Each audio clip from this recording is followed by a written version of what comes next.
Greetings! So today's video will be a new collaboration with MEEDEN. They've sent me some really fun painting products and I want to go through them with you and talk about them. And also I'll go over this more towards the end of the video, but they have something going for their special 10th anniversary, so that's pretty exciting too. But let's start with the stuff they sent me first. So I have a set of 24 colors here. So it is 24 watercolor tubes of 12 milliliters. The whole set is $27 Canadian, so that's about $1.12 per tube. These are metal tubes, not plastic. There's an approximation of the color on the tube itself, but it's printed. It's not like a painted swatch or something. So it kind of gives you an idea of what the color is, but it's not necessarily accurate. Close, but not accurate. Also, it's not labels. The info is printed directly on the tube. I also got a palette. So they let me choose the palette from their full selection. I hesitated for a bit because I am sort of fed up with metal palettes at this point. You know, the standard ones with the trays, with the brackets, and you clip the pans in. And I'm just kind of, I've seen enough of these.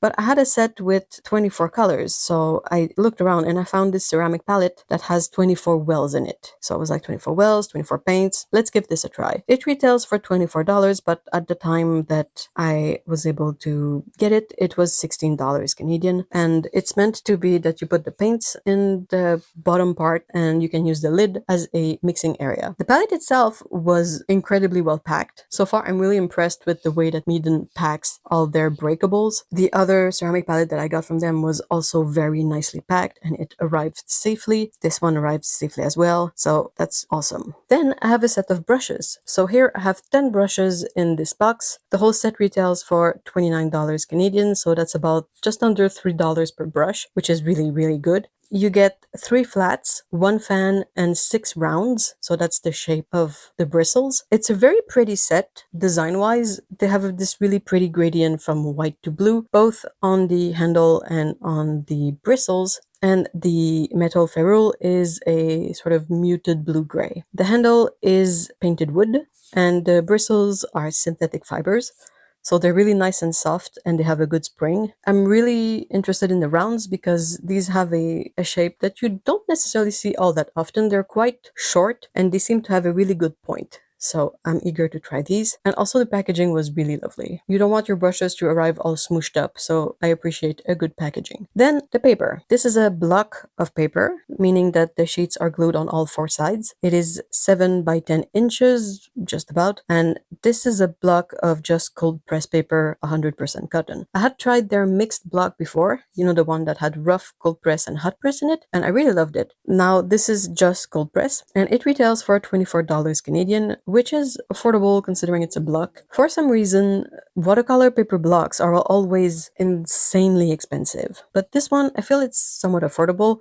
You have 20 sheets, so it's about $1.20 per sheet. If you're curious, the green sheet on the top of the pad is just a protective sheet. You're supposed to take it off. Once everything was unwrapped, opened, unboxed, I decided to start filling the palette. So first thing that I did was to clean it. That's pretty straightforward. I just grabbed some sort of alcohol swab that I had and I quickly cleaned it with alcohol. I think you can clean it with soap and water too, like it's just in case there's some dust or some residue left on the palette. Then I filled the palette with the paints in the order of the tubes in the box. The tubes themselves were really easy to open and the paints came out really nice from the tube. There was no separation, no drastically different texture between 2 paints. They all had about the same viscosity or texture and they seem quite even for all the colors. If we go a bit deeper into the colors, I went through the pigments and all the paints and I counted 15 different pigments over these 24 paints. So we have pigment white 6, pigment yellow 3, pigment yellow 1, pigment orange 13, pigment yellow 42, pigment red 21, pigment red 13, pigment violet 19, pigment blue 15, pigment blue 29, pigment violet 23, pigment green 7, pigment red 101, pigment brown 6, and pigment black 11. I will go through all the colors by color family, starting with the neutrals. So I have 2 colors in here. I have white and black. So the white paint is titanium white. It is made from pigment white 6, PW6. This is pretty standard, I would say. PW6 is an inexpensive pigment. It is an easy to find pigment. It does a really good job at being a somewhat opaque white, and it's very light fast. For the black, they went with a bit of an unusual pigment, in my opinion here. It is PBK11, that's usually Mars black. It's also very light fast, but its main feature is that usually it's quite granulating. And in this case here, the color is quite smooth. I would say that one of the perks of using Mars black here is that it's a vegan pigment compared to carbon black, which is made from charred bones. So that's great. Also, I noticed that there's a bit of a drying shift when this color dries, but it stayed quite strong here and I really like it. Then we go to the yellows, and I put 3 colors in this category. So starting with lemon yellow, PY3. It is not the most light fast pigment. In its mass tone, there's a chance of it browning over time, and in tints, they will usually fade a bit over time. It's a nice color, but yeah, there's this little caveat. Then we have pale yellow, and this one is PY1. This one, fortunately, is a very fugitive pigment, and especially if you use it diluted or in tints, it will fade faster. It is a really nice warm yellow, but then again, you also have to keep in mind this light fastness issue. The third yellow is gamboge, which should be called gamboge hue because no one makes actual gamboge anymore, so all gamboge color should be just gamboge hue. Anyway, this one is a mix of PY1 that I just talked about and also PO13, so we get a warmer yellow from this mix. It's a really nice hue. The orange pigment here is also fugitive and generally does better in mass tones, and the tints will fade more. That's a recurring thing with colors that are slightly less light fast. If you dilute the color and use it as a tint or diluted, there's even less pigment in the mix, so it will fade faster, I think is the logic of it.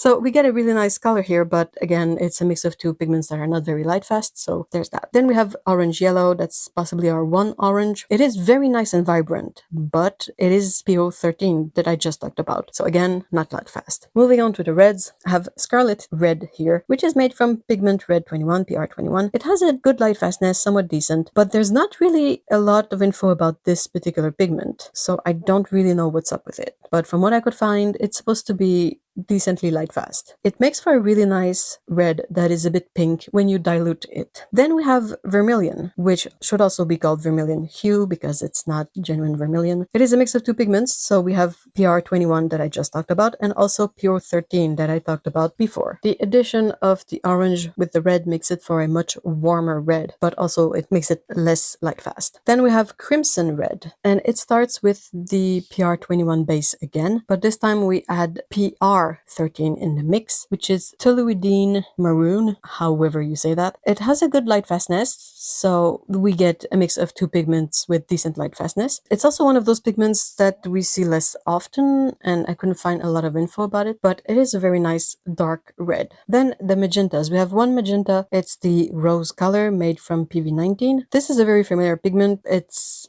almost in all the sets, and I'm happy it is. It's a great magenta color. I love it. I'm so happy it's here in this set because it's very, very nice. It's perhaps a bit on the weak side. I think you can get a paint made from this pigment that has a much darker mass tone, but it is nice. It works. It's a beautiful magenta. I'm happy it's here. Not complaining. The next color family is the blues. So we get 4 blue colors in this set. The first one is named cerulean blue. It is actually a cerulean blue hue because it is not genuine cerulean blue pigment. This one is made from pigment blue 15, so PB15, that is softened with some titanium white in it, so PW6. The resulting color is a really pretty cyan color that is a lot of fun to use, and I really like it. I think it's a beautiful color, and it's the kind of hue and strength and texture I like for this specific color. It is not the deepest value, like if you were to consider this color on a range of value from black to white, it would not be able to go very dark. You can always get to really light by adding water, but the darkest you can go is the paint itself. So anyway, this one is not very deep in value, but it is really beautiful and I really like it. Then we have a cobalt blue that is also a hue, even if they don't mention it. It is the usual recipe for cobalt blue hues, meaning that they usually take the ultramarine blue pigment, PB29, and they mix it with some PW6 to make the color color a bit more soft, change its hue a little bit, and then they put the cobalt blue hue label on it. You can see that this color is a bit different from the ultramarine blue color, which is our next color, but they're also still quite similar. Now, ultramarine blue, this one is the usual pigment, so that's PB29. It's a nice hue and seems to have a somewhat decent strength. Like, it is a decently strong color. It is not very textured, but I think it is still one of the most granulating or textured colors in this set. The next blue, and the last blue, is also technically a hue. So basically, except for ultramarine, all the blues are technically hues. This one is Prussian blue, so it is a Prussian blue hue because it doesn't use the actual Prussian blue pigment in here. We have a mix of PB15 and PV23, so phthalo blue and dioxazine violet, and it brings us to a color that is surprisingly close to the real Prussian blue color. The advantage here of making this particular hue from a mix and not going to the original pigment for it is that there is a good chance that your mix will be more light fast. So if you can get really close to the original color in terms of hues, you gain a lot in light fastness at the same time. Now we are going to the greens. I have again 4 greens, starting with pale green. This one is a mix of 2 pigments. So we get the good old PG7, which is a reliable, light fast, easily available, transparent pigment. And here it is mixed with a yellow pigment we saw earlier that is unfortunately not the most light fast of yellow pigments. So we get a pale or softer green as a result,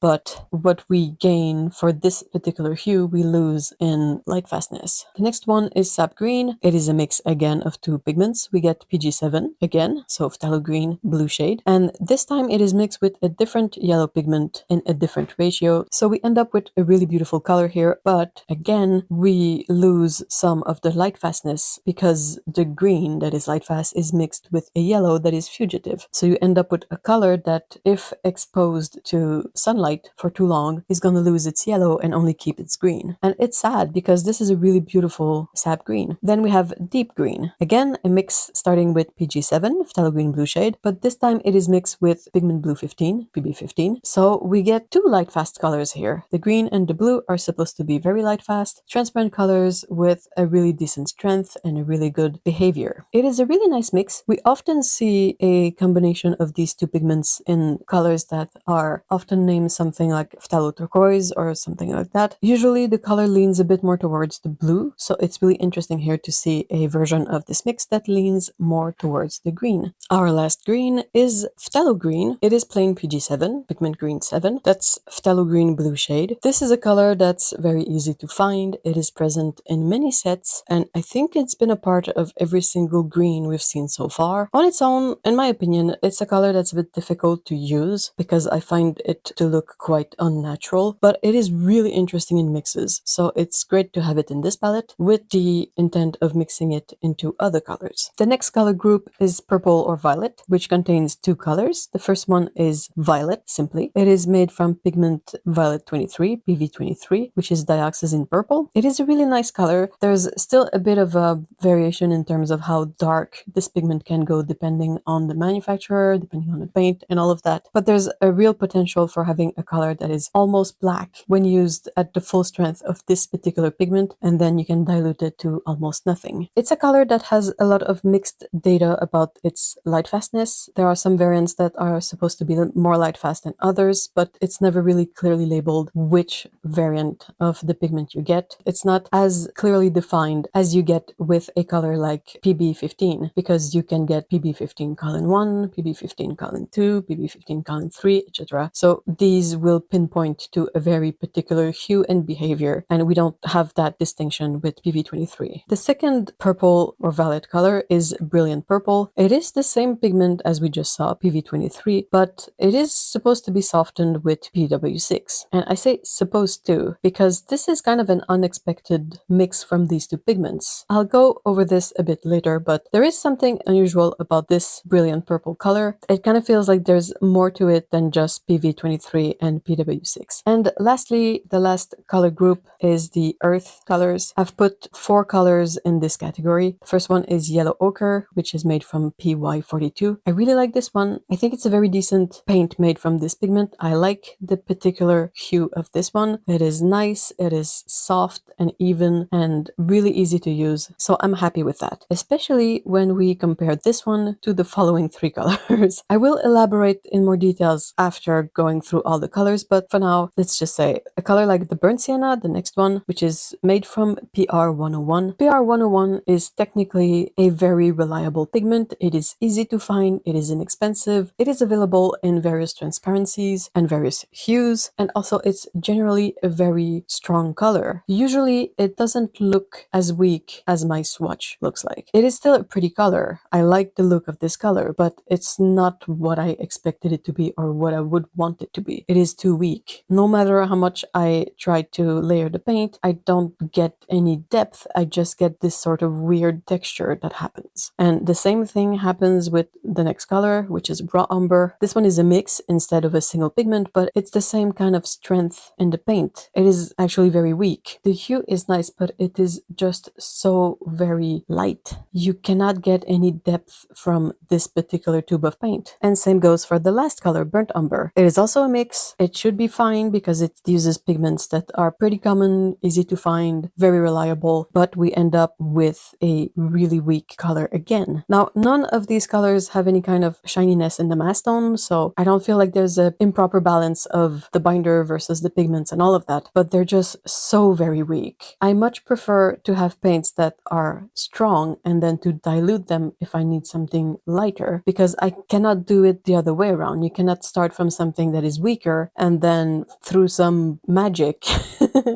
get it to be darker. That's not exactly how it works. Now, if we take this whole selection of colors and we split them into categories, inorganic pigments and organic pigments, just for the fun of the exercise, it makes for 2 palettes that are really interesting, in my opinion. The first one, the inorganic pigments, includes titanium white, yellow ochre, cobalt blue hue, ultramarine blue, burnt sienna, raw umber, burnt umber, and black. So you can see that these are more the muted colors. There's not any really vibrant color in there, aside perhaps the ultramarine blue, and it would make for a really interesting and fun limited palette. All of these pigments are very light fast. That's a feature of inorganic pigments. They're also a bit more muted, and some can be a bit more opaque. So on their own, as a palette, I think they would be quite fun. Now, the only issue I'm having here with this idea is that 3 of the earth colors are a bit too weak to be very useful, in the sense that the yellow ochre can serve as a yellow color. The cobalt blue or the ultramarine blue could be your quote-unquote blue in this palette.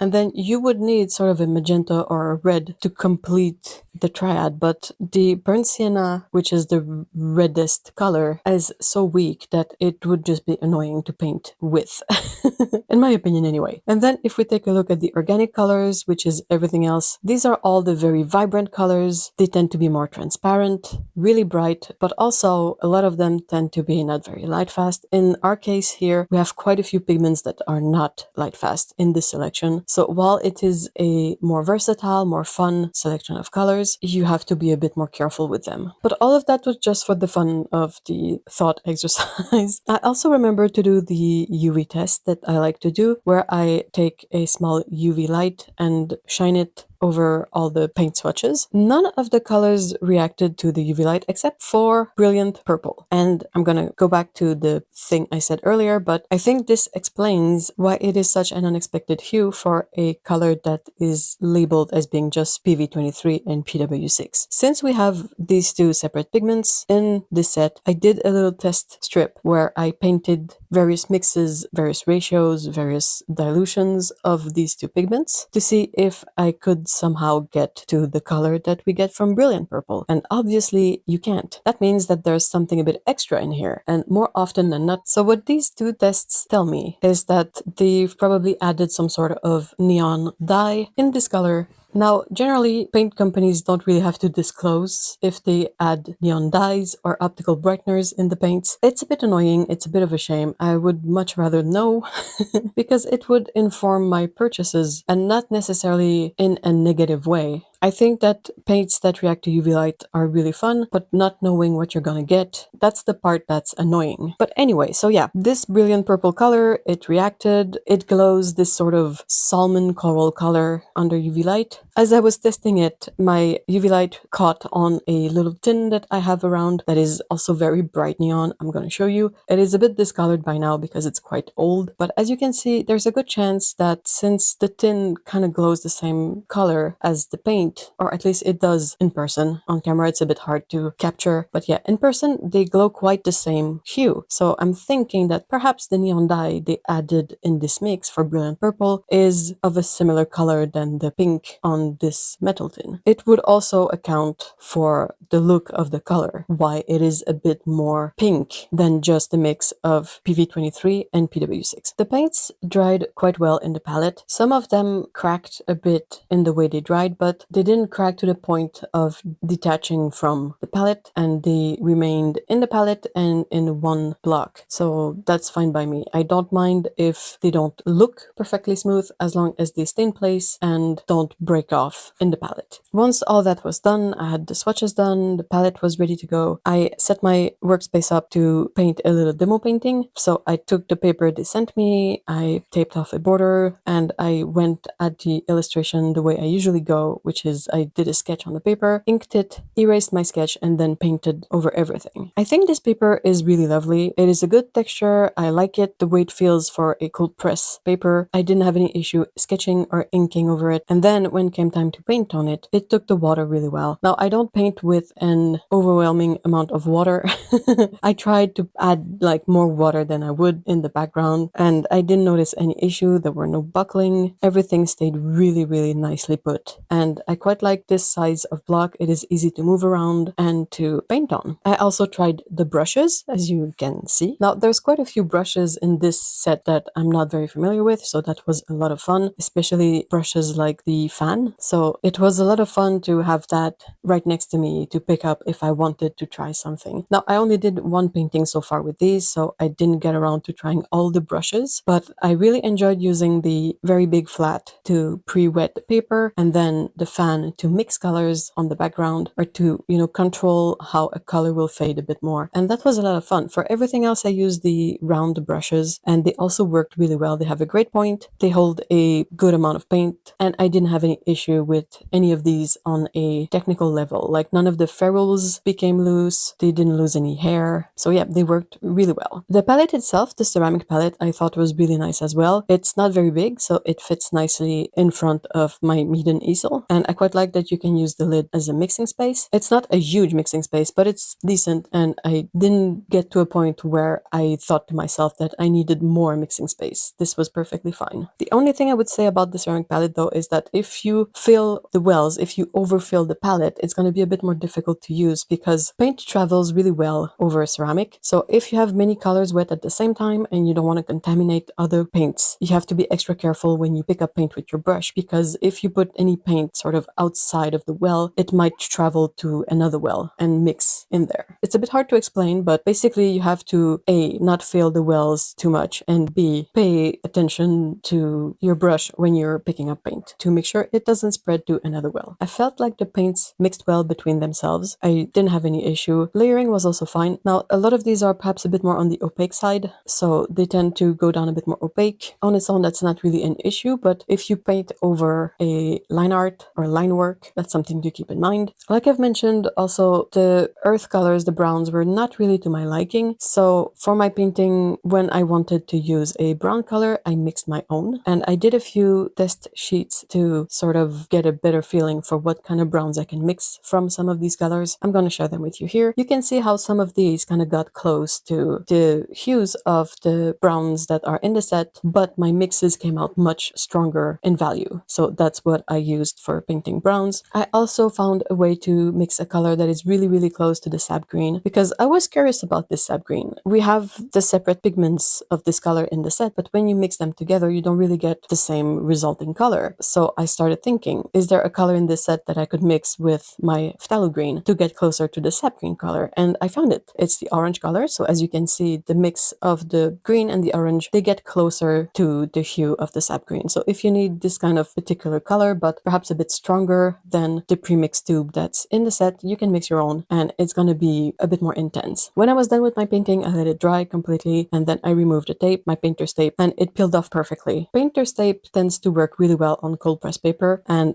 it was the case here. Really no issues whatsoever. I would have a little bit of advice though regarding the paper block. If you want to take sheets off the block when you're done, be very mindful of the tool you use to separate the sheets. If you get something that is perhaps a bit too sharp, there's a real chance that you're gonna cut into the paper of your painting. So I would suggest getting something a bit more blunt, perhaps a letter opener that's not very sharp. I know they sell specific tools for separating sheets from blocks, but you don't need that. You can look around. If you have a butter knife that is, blunt enough or something like that, that would work. So after all of this, what are my impressions? I'm gonna try to summarize them as best I can. So for the paper, I really love it. I like this texture. It is quite nice and it doesn't look mechanical. The paper behaves really well and it's a good match for what I like to paint and the way I like to paint. The brushes, love them too. They're really nice. I like the selection of shapes. We don't often get a really big flat like this in watercolor sets. We don't really get fans either. So I thought that was really interesting. The bristles are great. They have a good spring. They're synthetic. They work well. The rounds have a good point. I've yet to try the flats, the other flats, the smaller ones, but so far I've loved all the brushes I've used. The ceramic palette is also really nice. I've mentioned like the little issue with contamination if you are not very careful, but that's a very minor thing. And I really like how it's crafted. I like that they take the packaging of this really seriously so it doesn't arrive all broken. And it seems to be a nice quality of ceramic. The paints, I would say the paints are the main thing, really. And it's a bit of a mixed bag. There are some colors that I really, really love. For example, the cerulean blue hue, the magenta that's named rose, the yellow ochre, and the black. I think these are really nice. They deliver the kind of performance that I would expect from watercolor paints, like the baseline. They're great. Some other colors were not to my liking because for me, I found them to be a bit too weak. That's the three browns and the sap green. Those felt underwhelming and they make it more noticeable that this is more of a student grade paint set. While the colors that I enjoyed using, I feel like they don't really betray that it's inexpensive student grade paints. For the brown colors and the sap green, I tried mixing the tubes, like massaging them to mix the paint. I tried painting other swatches from fresh paint and they all came out the same. So I don't think the issue is that anything settled in there. I think it's just that these ended up being weaker than other pigments in this set. I have included a little